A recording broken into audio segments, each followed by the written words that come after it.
the travel plans of fellow Nigerians and our visitors.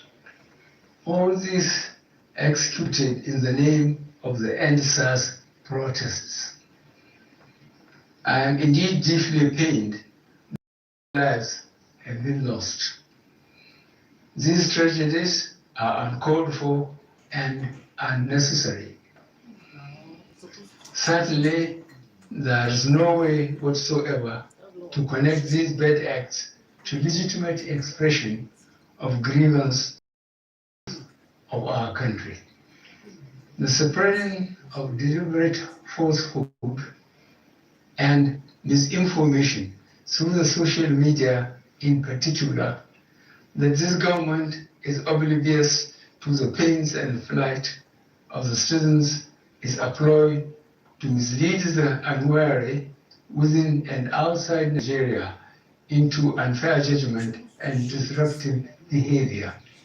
On the contrary, both our deeds and words have shown how committed this administration has been to the well-being and welfare of citizens, even with the steadily dwindling revenues and the added responsibilities and restrictions due to the coronavirus pandemic. Government has put in place measures and initiatives principally targeted at youth, women, and the most vulnerable groups in our society. These included our broad plan to lift 100 million Nigerians out of poverty in the next 10 years, the creation of 75 billion naira National Youth Investment Fund to provide opportunities for the youth, and the micro, small, and medium enterprises survival fund, through which government is A, paying 3 months' salaries of the staff of the 100,000 micro, small, and medium enterprises. B, paying for the registration of 250,000 businesses at the Corporate Affairs Commission.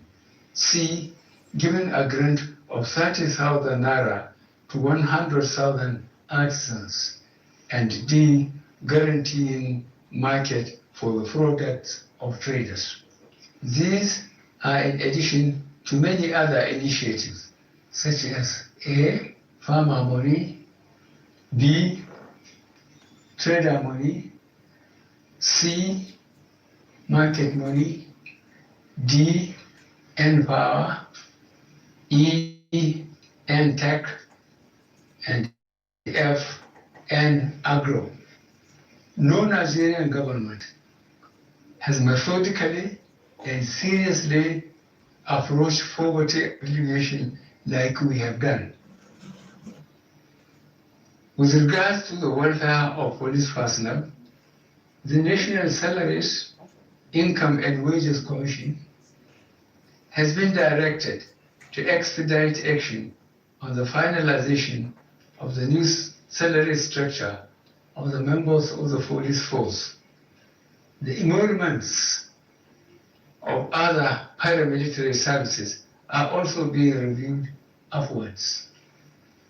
In order to underscore the importance of education in preparing youth for the future, this administration has come up with a new salary structure and other incentives for our teachers. Let me at this point reaffirm the federal government's commitment to preserving the unity of this country. We will continue to improve good governance and our democratic process, including through sustained engagement. We shall continue to ensure that liberty and freedom, as well as the fundamental rights of all citizens, are protected.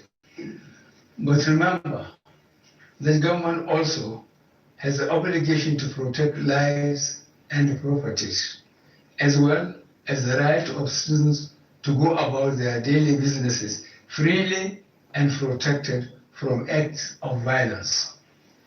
to our neighbors in particular, and members of the international community, many of whom have expressed concern about the ongoing development in Nigeria, we thank you and urge you all to seek to know all the facts available before advantage of the various well thought out initiatives of this administration designed to make their lives better and more meaningful, and resist the temptation of being used by some subversive elements to cause chaos with the aim of truncating our nascent democracy.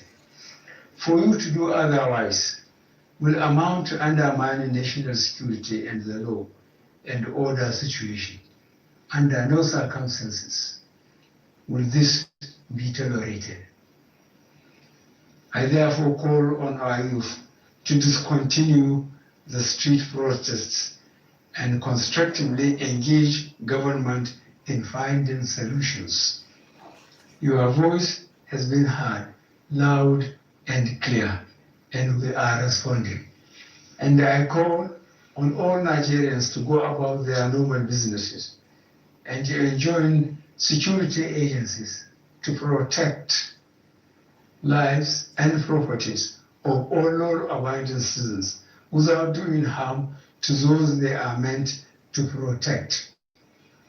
Let me pay tribute to officers of the Nigeria Police Force who have tragically lost their lives in the line of duty.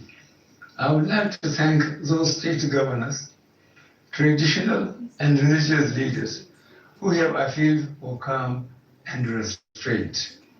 I also thank youth leaders who have restrained their followers from taking the law into their hands. This government respects and will continue to respect all the democratic rights and civil liberties of the people, but it will not allow anybody or groups to disrupt the peace of our nation.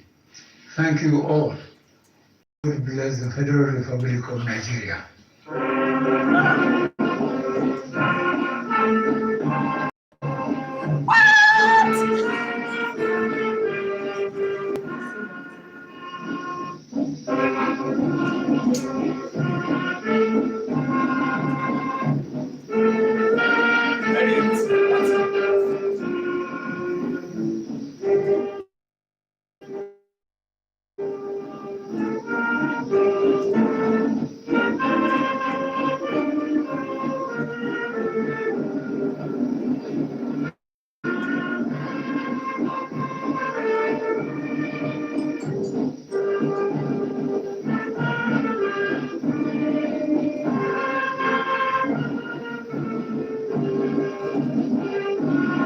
You can follow us on all our social media platforms: Facebook at NCA Network News, Instagram at NCA Network, Twitter at NCA News Now.